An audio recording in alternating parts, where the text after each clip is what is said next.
కనీసమైన minimum knowledge మీకు లేదు. ఈ భూముల పట్ల మీకు మినిమం నాలెడ్జ్ లేదు. ఒకవేళ ఉంటే జగన్మోహన్ రెడ్డి గారి మీద కోపంతో అది అంతరించిపోయింది.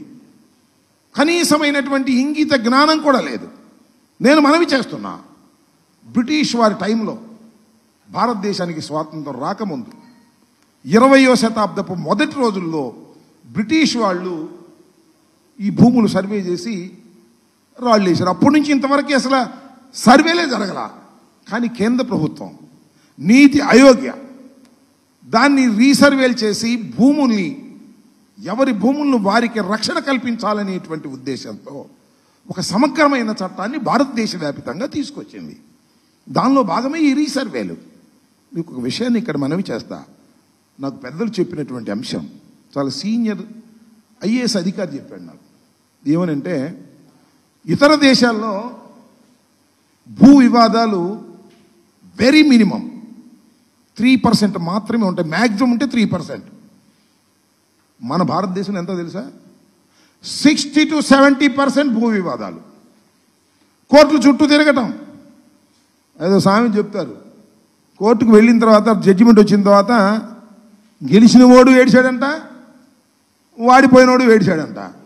ఈ భూమి 10 సెంట్లు తగాదా కోసం లోయర్ కోర్టు, జిల్లా కోర్టు, హైకోర్టు, సుప్రీంకోర్టు వెళ్ళి వెళ్ళి వెళ్ళి చెప్పులు అరిగి డబ్బులు అరిగి చివరికి భూమి ఖరీదయ్యేటటువంటి పరిస్థితులు ఏర్పడుతున్నటువంటి పరిస్థితులు భారతదేశంలో ఉన్నాయి.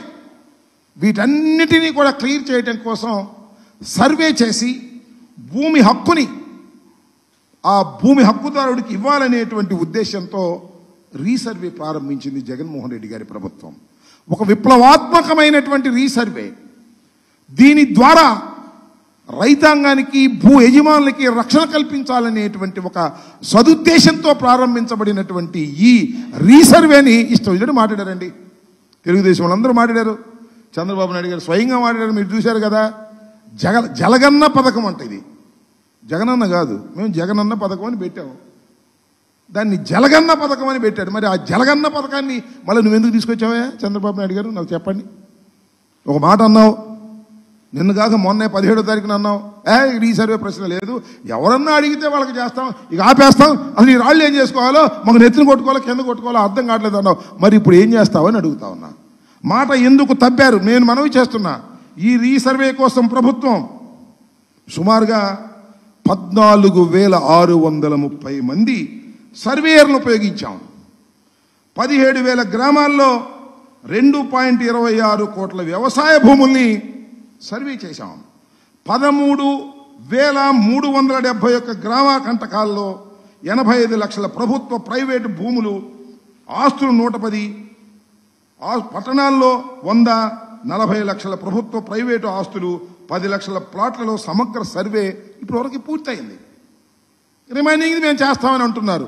ఇంత లోపభూయిష్టమైంది, ఇంత అన్యాయమైంది, ఇంత అక్రమమైంది, ఎందుకు మళ్ళా తిరిగి మీరు ప్రారంభించారంటే దానికి మాత్రం సమాధానం లేదు. దాన్ని ఆపేస్తామని పగల్బాలు పలికి ఇవాళ తీసుకొచ్చి మళ్ళా అదే రీసర్వేని మీరు చేస్తున్నారు. సరే చేస్తారు, చెయ్యాల్సిందే, చేయక తప్పదు. ఇది ఒక పరిణామక్రమం, ఒక విప్లవం.